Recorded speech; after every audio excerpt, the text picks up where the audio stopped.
शिव और सती का विवाह। दक्ष प्रजापति की कई पुत्रियां थीं। सभी पुत्रियां गुणवती थीं। फिर भी दक्ष के मन में संतोष नहीं था। वे चाहते थे उनके घर में एक ऐसी पुत्री का जन्म हो जो सर्वशक्ति संपन्न हो एवं सर्वविजयिनी हो, जिसके कारण दक्ष एक ऐसी ही पुत्री के लिए तप करने लगे। तप करते करते अधिक दिन बीत गए तो भगवती दुर्गे ने प्रकट होकर कहा, मैं तुम्हारे तप से प्रसन्न हूँ। तुम किस कारणवश तप कर रहे हो? दक्ष ने तप करने का कारण बताया तो माँ बोली, स्वयं पुत्री रूप में तुम्हारे यहाँ जन्म धारण करूँगी। मेरा नाम सती के रूप में जन्म लेकर अपनी लीलाओं का विस्तार करूँगी। फलतः भगवती दुर्गा ने सती रूप में दक्ष के यहाँ जन्म लिया। सती दक्ष की सबसे पुत्रियों में सबसे अलौकिक थी। सती ने बाल्यावस्था में ही कई ऐसे अलौकिक आश्चर्यचकित करने वाले कार्य कर दिखाए थे जिन्हें देखकर स्वयं दक्ष को भी विस्मयता होती रहती थी। जब सती विवाह योग्य हो गई तो दक्ष को उनके लिए वर की चिंता होने लगी। उन्होंने ब्रह्मा जी से इस विषय में परामर्श किया। ब्रह्मा जी ने कहा, सती दुर्गा का अवतार रूप है। दुर्गा आदि शक्ति और शिव आदि पुरुष हैं, अतः सती के विवाह के लिए शिव ही योग्य और उचित वर्ग हैं। दक्ष ने ब्रह्मा जी की बात मानकर सती का विवाह भगवान शिव के साथ कर दिया। सती कैलाश में जाकर भगवान शिव के साथ रहने लगी। भगवान शिव दक्ष के दामाद थे, किंतु एक ऐसी घटना घटित हो गई जिसके कारण दक्ष के हृदय में भगवान शिव के प्रति बैर और विरोध भाव प्रकट हो गया। एक बार देवलोक में ब्रह्मा ने धर्म के निरूपण के लिए एक सभा का आयोजन किया था। सभी बड़े बड़े देवता सभा में एकत्र हो गए थे। भगवान शिव भी इस सभा में बैठे थे। सभा मंडल में दक्ष का आगमन हुआ। दक्ष के आगमन पर सभी देवता उठकर खड़े हो गए, पर भगवान शिव खड़े नहीं हुए। उन्होंने दक्ष को प्रणाम भी नहीं किया। फलतः दक्ष ने अपमान का अनुभव किया। केवल यही नहीं, उनके हृदय में भगवान शिव के प्रति ईर्ष्या की आग जल उठी। वे उनसे बदला लेने के लिए समय और अवसर की प्रतीक्षा करने लगे। एक बार सती और शिव कैलाश पर्वत पर बैठे हुए परस्पर वार्तालाप कर रहे थे। उसी समय आकाश मार्ग से कई विमान कनखल की ओर जाते हुए दिखाई पड़े। सती ने उन विमानों को देखकर भगवान शिव से पूछा, प्रभु, ये सभी विमान किसके हैं और कहाँ जा रहे हैं?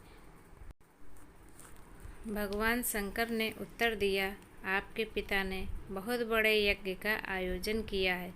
समस्त देवता और देवियाँ अंगनाएं इन विमानों में बैठकर उसी यज्ञ में सम्मिलित होने के लिए जा रहे हैं।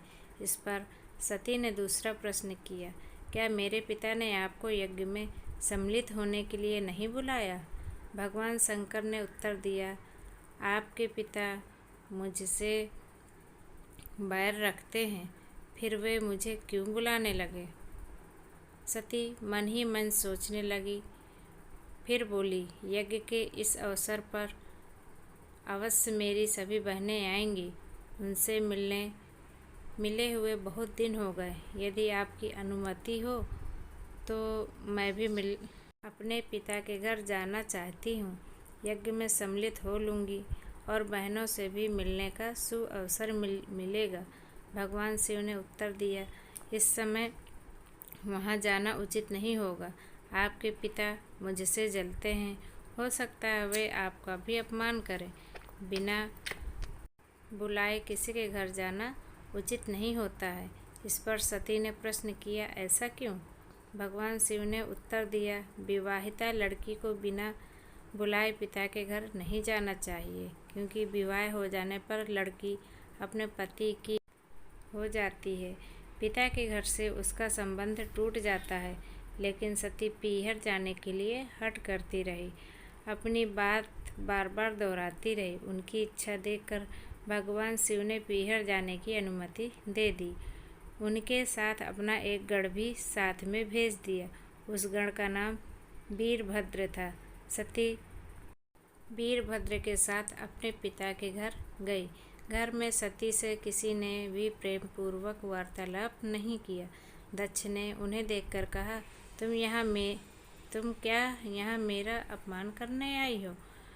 अपनी बहनों को तो देखो, वे किस प्रकार भांति भांति के अलंकारों सुंदर वस्त्रों से सुसज्जित हैं। तुम्हारे शरीर पर मात्र बागंबर है।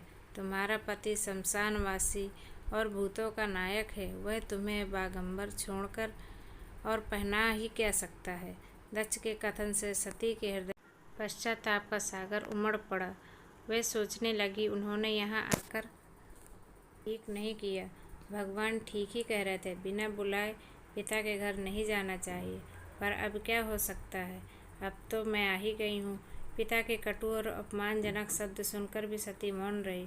वे उस यज्ञ मंडल में गई जहाँ सभी देवता और ऋषि मुनि बैठे थे तथा यज्ञ कुंड में धू धू करती जलती हुई अग्नि में आहुतियाँ डाली जा रही थी।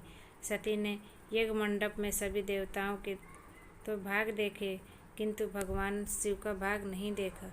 वह भगवान शिव का भाग न देखकर अपने पिता से बोली, पितृश्रेष्ठ, यज्ञ में तो सबके भाग दिखाई पड़ रहे हैं, किंतु कैलाशपति का भाग नहीं है। आपने उनका भाग क्यों नहीं रखा?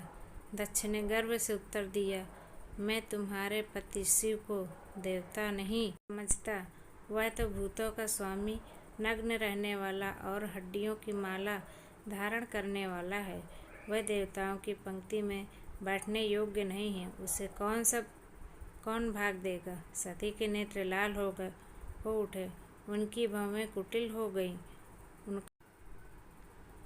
उनका मुखमंडल प्रलय के सूर्य की भांति तेजोदीप्त हो उठा। उन्होंने पीड़ा से तिलमिलाते हुए कहा, ओह, मैं इन शब्दों को कैसे सुन रही हूँ? मुझे धिक्कार है। देवताओं, तुम्हें भी धिक्कार है। तुम भी उन कैलाशपति के लिए उन शब्दों को कैसे सुन रहे हो जो मंगल के प्रतीक हैं और जो क्षण मात्र में संपूर्ण सृष्टि को नष्ट करने की शक्ति रखते हैं। वो मेरे स्वामी हैं। नारी के लिए उसका पति ही स्वर्ग होता है। जो नारी अपने पति के लिए अपमानजनक शब्द को सुनती है, उसे नरक में जाना पड़ता है। पृथ्वी सुनो, आकाश सुनो और देवताओं तुम भी सुनो। मेरे पिता ने मेरे स्वामी का अपमान किया। मैं अब एक क्षण भी जीवित रहना नहीं चाहती। सती अपने कथन को समाप्त करती हुई यज्ञ के कुंड में कूद पड़ी। जलती हुई आहुतियों के साथ उनका शरीर भी जलने लगा। यज्ञ मंडप में खलबली पैदा हो गई। हाहाकार मच गया। देवता उठकर खड़े हो गए। वीरभद्र क्रोध से काँप उठे। वे उछल उछल कर यज्ञ का विध्वंस करने लगे। यज्ञ मंडप में भगदड़ मच गई। देवता और ऋषि मुनि भाग खड़े हुए। वीरभद्र ने देखते ही देखते दक्ष का मस्तक काटकर फेंक दिया। यह समाचार भगवान शिव के कानों में भी पड़ा। वे प्रचंड आंधी की भांति कनखल जा पहुँचे।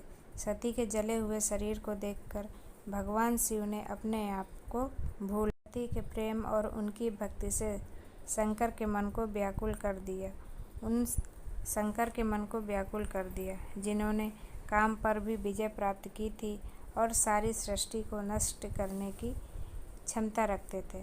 वे सती के प्रेम में खो गए, बेसुध हो गए। भगवान शिव ने उन्मुक्त की भांति सती के जले हुए शरीर को कंधे पर रख लिया। वे सभी दिशाओं में भ्रमण करने लगे। शिव और सती के इस अलौकिक प्रेम को देखकर पृथ्वी रुक गई, हवा रुक गई, जल का प्रवाह ठहर गया और देवताओं की सांसें भी रुक गईं। सृष्टि व्याकुल हो उठी। सृष्टि के प्राणी पुकारने लगे, रक्षा करें, रक्षा करें। भयानक संकट उपस्थिति देखकर सृष्टि के पालक भगवान विष्णु आगे बढ़े। वे भगवान शिव की बेसुधी में अपने चक्र से सती के एक एक अंग को काटकर गिराने लगे। धरती पर 51 स्थानों पर सती के अंग कटकर गिरे। जब सती के सारे अंग कटकर गिर गए तो भगवान शिव पुनः अपने आप में आए तो पुनः सृष्टि के सारे कार्य चलने लगे। धरती पर जिन 51 स्थानों में सती के अंग कटकर गिरे थे, वही स्थान आज शक्ति के पीठ स्थान माने जाते हैं।